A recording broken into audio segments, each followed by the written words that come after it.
Hi dears, good morning. എല്ലാവർക്കും നമസ്കാരം. അഭിയുടെയും ജാനകിയുടെയും ഇന്നത്തെ വിശേഷത്തിലേക്ക് എല്ലാവർക്കും സ്വാഗതം കേട്ടോ. അങ്ങനെതാ നമ്മുടെ നിരഞ്ജന അവളുടെ അച്ഛനോട് സംസാരിച്ചുകൊണ്ട് നിൽക്കുക. അപ്പം നിരഞ്ജനയുടെ മനസ്സിൽ ഒരുപാട് തീരുമാനങ്ങളൊക്കെ ഉണ്ട്. അങ്ങനെ ഉണ്ണിത്താനാണെങ്കിലോ, എന്താ മോളെ, എന്തിനാ നീ എന്നെ കാണണമെന്ന് പറഞ്ഞത്? അച്ഛാ, എനിക്ക് സീരിയസ് ആയിട്ട് അച്ഛനോടൊരു കാര്യം സംസാരിക്കാനുണ്ട്. ആ പറഞ്ഞോ, എല്ലാം ഞാൻ കേൾക്കാൻ തയ്യാറാണല്ലോ. നിന്റെ ഒരേ ഒരു തീരുമാനം മാത്രമാണ് എനിക്ക് ഇഷ്ടപ്പെടാതിരുന്നത്. അജയെക്കുറിച്ചല്ലേ അച്ഛൻ പറയുന്നതെന്ന് നമ്മുടെ നിരഞ്ജന അച്ഛനോട് ചോദിക്കുക. ഈ സമയമാണെങ്കിൽ അതേ മോളെ, അതൊരു തെറ്റായ തീരുമാനം തന്നെയായിരുന്നു. എനിക്കിപ്പോഴും അങ്ങനെ അങ്ങ് തോന്നുന്നില്ല അച്ഛാ. എന്നാലും എൻ്റെ ജീവിതത്തിൽ ഞാൻ ഇപ്പം ഒരു തീരുമാനം എടുക്കേണ്ടുന്ന സമയമായെന്ന് എൻ്റെ മനസ്സ് പറയാണ്. നീ പറയുന്നത് കേൾക്കാനല്ലേ അച്ഛൻ ഇവിടെ നിൽക്കുന്നത്. എന്ത് തീരുമാനമാണെങ്കിലും അച്ഛനോട് തുറന്നു പറയാൻ പറഞ്ഞു. അങ്ങനെ വർഷങ്ങളായിട്ട് നമ്മുടെ ഉണ്ണിത്താൻ്റെ മനസ്സിലുള്ള ഒരു ആഗ്രഹത്തെക്കുറിച്ചാണ് നിരഞ്ജന അച്ഛനോട് സംസാരിച്ചു കൊണ്ട് നിൽക്കുന്നത്. അതെ അച്ഛ, ഞാനിനി പ്രാക്ടീസ് ചെയ്യാമെന്ന് തന്നെയാണ് വിചാരിക്കുന്നത്. മോളെ, നീ തമാശ പറയുന്നതല്ലല്ലോ? അല്ല അച്ഛ, ശരിക്കും ഞാൻ ആലോചിച്ചെടുത്ത തീരുമാനമാണ്. എനിക്ക് എത്രയും പെട്ടെന്ന് തന്നെ ഒരു വക്കീലാകണം. അതും അച്ഛൻ ആഗ്രഹിക്കുന്ന രീതിയിൽ ലീഡിങ് അഡ്വക്കേറ്റായിട്ട് എനിക്ക് മാറണം. ഇപ്പോഴെങ്കിലും നീ ആ കാര്യം ഒന്ന് ആലോചിച്ചല്ലോ. ഞാൻ വിചാരിച്ചു, ശരിക്കും പറഞ്ഞാൽ ഉണ്ണിത്താന് ശേഷം ഉണ്ണിത്താൻ്റെ പകരക്കാരിയായിട്ട് ആരായിരിക്കും വരിക എന്നുള്ളത്. ഇപ്പം എനിക്ക് മനസ്സിലായി, ഞാൻ മറ്റെങ്ങും അലയേണ്ട ഒരു ആവശ്യമില്ല. അജയുടെ പിന്നാലെയൊക്കെ ഞാൻ എത്ര പ്രാവശ്യം അലഞ്ഞു. എൻ്റെ മോള് തന്നെയാണ് അതിന് പറ്റിയ ആൾ. അല്ലച്ച, അങ്ങനെ ചെയ്യുമ്പോൾ അതിന് വേണ്ടുന്ന കേസും കാര്യങ്ങളും ഒക്കെ നീ എന്തിനാ മോളെ വിഷമിക്കുന്നത്? അച്ഛൻ നിൻ്റെ ഒപ്പം ഉണ്ടല്ലോ. ദേ, നീ അടുത്ത ദിവസം തന്നെ പ്രാക്ടീസ് തുടങ്ങാനുള്ള കാര്യങ്ങളൊക്കെ ചെയ്തോ. അച്ഛൻ നിനക്ക് വേണ്ടിയിട്ടൊരു കേസ് തരാമെന്ന് പറഞ്ഞു. അങ്ങനെ അച്ഛനും മോളും വലിയ സന്തോഷത്തിൽ നിൽക്കുക. ഉണ്ണിത്താന് സ്വർഗം കിട്ടിയ ആ ഒരു സന്തോഷമാണ്.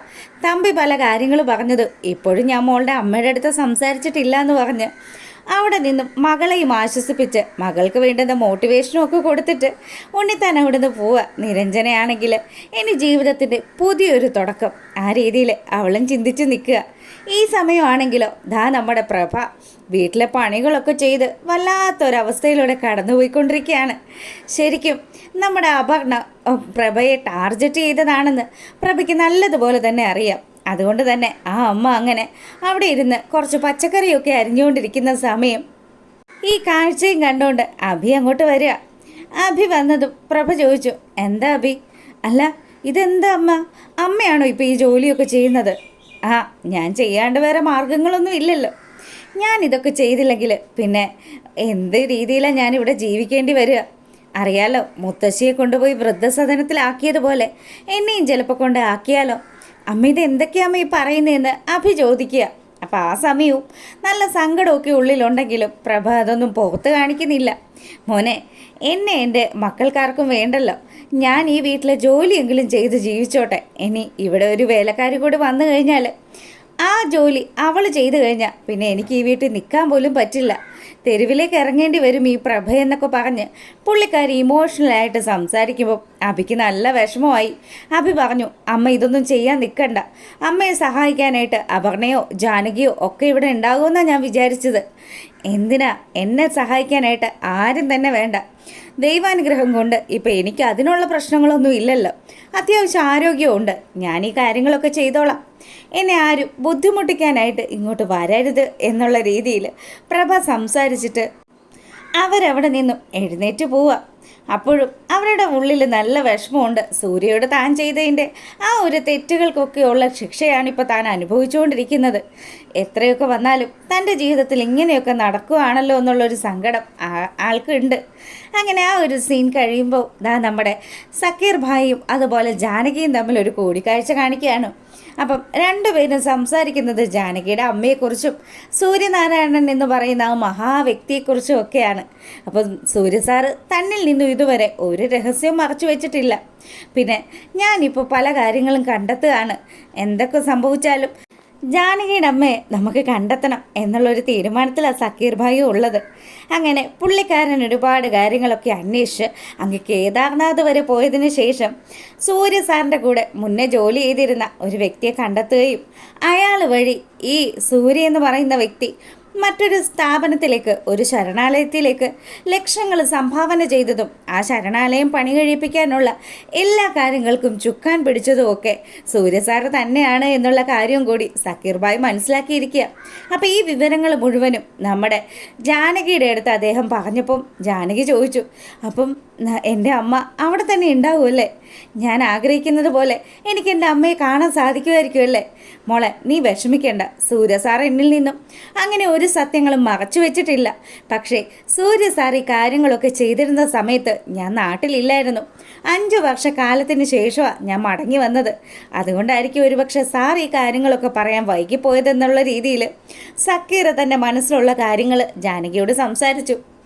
ജാനകിയാണെങ്കിലോ, അങ്ങനെയാണെങ്കിൽ സിസ്റ്റർ ആഗ്നസ് പറഞ്ഞതുപോലെ കാര്യങ്ങളൊക്കെ അവരും അറിഞ്ഞിട്ടുണ്ടാവില്ലേ? അപ്പം എൻ്റെ അമ്മ അവിടെ തന്നെ കാണും. ലൊക്കേഷൻ എവിടെയാണ് എന്നുള്ള കാര്യം ജാനകി പുള്ളിക്കാരൻ്റെ അടുത്ത് ചോദിച്ചതും പുള്ളി പറഞ്ഞു, കുട്ടിക്കാനത്തുള്ള ഏതോ ഒരു സ്ഥലമാണെന്ന് മാത്രമേ അറിയുള്ളൂ, നമുക്ക് കണ്ടെത്താം. ആ ശരണാലയം എന്ന് പറയുന്ന ആ ഒരു സദനത്തിൽ അത് എങ്ങനെയെങ്കിലും മോള് കണ്ടെത്തി അവിടെ ചെല്ലണം. പിന്നെ എനിക്ക് സക്കീർ ഭായിയോടൊരു കാര്യം സംസാരിക്കാനുണ്ട്. ഈ കാര്യങ്ങളൊന്നും ഇപ്പം തൽക്കാലത്തേക്ക് അഭിയേട്ടൻ അറിയരുത്. ഞാൻ എൻ്റെ അമ്മയെ കണ്ടെത്തണം. അമ്മയുടെ അടുത്തേക്കുള്ള എൻ്റെ യാത്രയിൽ ഞാൻ തനിച്ചായിരിക്കണം എന്നുള്ള രീതിയിലൊക്കെ ജാനകി സംസാരിച്ചു. അപ്പോൾ അത് മുഴുവനും സക്കീർ ഭായിക്ക് സമ്മതമാണ്. പുള്ളിക്കാരൻ പറഞ്ഞു, മോള് വിഷമിക്കുകയൊന്നും വേണ്ട. മോൾക്ക് എത്രയും പെട്ടെന്ന് മോളുടെ അമ്മയെ കണ്ടെത്താൻ സാധിക്കും. അത്രമാത്രം മോളുടെ അമ്മയെ കാണണമെന്ന് ആഗ്രഹിക്കുന്നുണ്ടല്ലോ. പിന്നെ സൂര്യസാറിൻ്റെ ആത്മാവും അതുപോലെ മോള് വിളിക്കുന്ന ഈശ്വരന്മാരും ഒക്കെ മോൾക്ക് തുണയായിട്ടുണ്ടാകും. അതുകൊണ്ട് ധൈര്യമായിട്ട് മോളുടെ അമ്മയെ കണ്ടെത്താനുള്ള യാത്ര മോളങ്ങ് തുടങ്ങിക്കോളാൻ പറഞ്ഞു. അങ്ങനെ നമ്മുടെ ജാനകിക്ക് ഒരുപാട് സന്തോഷമായി. ഇത്രയും നാളത്തെ ആ ഒരു അലച്ചിലിന് ശേഷം തൻ്റെ പെറ്റമ്മയെ കണ്ടെത്താനുള്ള ആ ഒരു നമ്മുടെ ജാനകി ആരംഭിക്കാൻ പോവുകയാണ്. പിന്നീടാണെങ്കിലോ നമ്മുടെ പ്രഭ ഫുഡൊക്കെ ഉണ്ടാക്കി ഡൈനിങ് ടേബിളിലെല്ലാം കൊണ്ടുവന്ന് വെച്ചു. അതിനുശേഷം അപർണ കൊച്ചമ്മയാണെങ്കിൽ അങ്ങോട്ട് വന്നു. അതെ, ഇതൊക്കെ ഇവിടെ വിളമ്പി വെച്ചിട്ട് പോവാതെ ഇതൊക്കെ എടുത്തു തരാനുള്ള സാമാന്യ മര്യാദ നിങ്ങൾക്കില്ലേന്ന് ചോദിച്ചു. അത് കേട്ടതും പ്രഭാവതിക്ക് ദേഷ്യം വന്നു. പ്രഭ നമ്മുടെ അപർണയുടെ അടുത്തേക്ക് വന്നിട്ട് പറഞ്ഞു, അതെ, ഞാനിവിടുത്തെ വേലക്കാരിയൊന്നും അല്ല. ഞാൻ ഇപ്പം ഈ കാര്യങ്ങളൊക്കെ ചെയ്യുന്നത് എൻ്റെ ഒരു ഔദാര്യമായിട്ട് മാത്രം നീ കണക്കാക്കിയാൽ മതി. പിന്നെ ഔദാര്യം, ഇങ്ങോട്ട് മര്യാദക്ക് ചോറൊക്കെ വിളമ്പി താന്ന് പറഞ്ഞ് അവരെ കൊണ്ട് നിർബന്ധിച്ച് അപർണ ചോറും കറികളും ഒക്കെ എടുപ്പിക്കുകയാണ്. അപർണയുടെ ആ ഒരു മുഖത്തെ ദേഷ്യഭാവമൊക്കെ കാണുമ്പോൾ നമ്മുടെ പ്രഭയ്ക്ക് നല്ല വിഷമമൊക്കെ ഉണ്ടെങ്കിലും പ്രഭ അവളോട് ഇച്ചിരി കയർത്ത് തന്നെയാണ് സംസാരിക്കുന്നത്. അല്ലെങ്കിലും വയസ്സായി കഴിയുമ്പം അമ്മമാരെയും അച്ഛന്മാരെയും ഒക്കെ ഉപേക്ഷിക്കുന്നതാണല്ലോ ഇപ്പോഴത്തെ ഒരു രീതി. അതെ, അങ്ങനെ തന്നെയാണ്. ദേ, നിങ്ങൾ എന്താ കരുതിയിരിക്കുന്നത്? ഇതുപോലെ വെച്ചുണ്ടാക്കാൻ പോലും അറിയാത്ത നിങ്ങൾക്ക് പിന്നെ ഈ വീട്ടിൽ വേലക്കാരിയുടെ സ്ഥാനമല്ലാണ്ട് എന്താ ഞങ്ങൾ തരേണ്ടത്? 3 പ്രസവിച്ചു. പക്ഷേ പ്രഭാവതിക്ക് ഇപ്പം അടുക്കള പണിയാണല്ലോ വിധിച്ചിരിക്കുന്നത്. അങ്ങനെയൊക്കെ പറഞ്ഞ് നമ്മുടെ അപർണ പ്രഭയെ വളരെയധികം തരം താഴ്ച സംസാരിക്കുക. പ്രഭയ്ക്ക് നല്ലതുപോലെ വിഷമം വന്നു. പ്രഭയുടെ കണ്ണുകളൊക്കെ നിറഞ്ഞൊഴുകാൻ തുടങ്ങിയതും, അതെ, ഞാൻ ആരാണെന്നൊക്കെ അറിഞ്ഞുകൊണ്ട് തന്നെയല്ലേ നിങ്ങൾ എന്നെ ഈ വീട്ടിലേക്ക് സ്വീകരിച്ച് കയറ്റിയത്. പിന്നെ നിങ്ങളുടെ ഭർത്താവ് ഉണ്ടാക്കിയ ഈ സ്വത്തുവകകളൊക്കെ അയാൾ എൻ്റെ അച്ഛനെ പറ്റിച്ചുണ്ടാക്കിയതാണ്. അതൊക്കെ ഇങ്ങനെ അച്ഛൻ്റെ മകളായിട്ടുള്ള ഈ ഞാൻ വന്ന് അനുഭവിക്കണമെന്നായിരിക്കും യോഗം. ഇപ്പം തന്നെ നിങ്ങളൊന്ന് ആലോചിച്ച് നോക്ക്. നിങ്ങൾ ഏതെങ്കിലും മക്കൾക്ക് ആവശ്യമുണ്ടോ? ശരിക്കും പറഞ്ഞാൽ നിങ്ങളുടെ മകൾക്കും നിങ്ങളുടെ മകൻ അജയ്ക്കും ഒന്നും നിങ്ങളെ ആവശ്യമില്ല. പിന്നീടുള്ളത് ഞാനും അമലും മാത്രമാണ്. അമൽ ഇവിടെ സ്ഥലത്തില്ലാത്ത സ്ഥിതിക്ക് ഞാൻ പറയുന്ന കാര്യങ്ങളൊക്കെ കേട്ട് നിങ്ങൾ നിന്നേ പറ്റുള്ളൂ. അല്ലാത്ത പക്ഷം ഇവിടെ നിന്ന് നിങ്ങൾ ഇറങ്ങേണ്ടി വരും.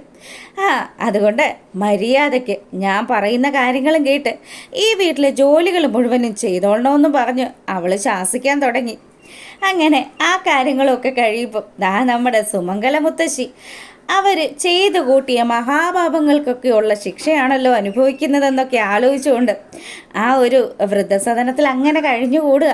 അപ്പം സൂര്യയുടെ അടുത്ത് പോയതും സൂര്യ നിങ്ങളൊരു മന്ദിരയാണെന്ന് മുഖത്ത് നോക്കി പറഞ്ഞ കാര്യങ്ങളുമൊക്കെ ഇവരാലോചിക്കുമ്പം ഞാൻ കാരണമാണ് എല്ലാ പ്രശ്നങ്ങളും ആ തറവാട്ടിലുണ്ടായിരുന്നതെന്ന് മറ്റുള്ള അംഗങ്ങളൊക്കെ കുറ്റപ്പെടുത്തിയ കാര്യങ്ങളും അതുപോലെ അപർണയെ അരിയിട്ട് വാഴിച്ച കാര്യങ്ങളുമൊക്കെ ഇവരവിടെ ഇരുന്നുകൊണ്ട് ആലോചിക്കുക. അവരുടെ മനസ്സിൽ നല്ല വിഷമമുണ്ട്. ശരിക്കും പാമ്പിനെ ആണല്ലോ താൻ പാല് കൊടുത്ത് വളർത്തിയത് എന്നുള്ള രീതിയിലൊക്കെ ആലോചിച്ച് സങ്കടപ്പെട്ടിരിക്കുമ്പം നളിനി ചേച്ചിയും അതുപോലെ ശോശാമ്മ ചേച്ചിയും കൂടി നമ്മുടെ സുമംഗലയുടെ അടുത്തേക്ക് വന്നു.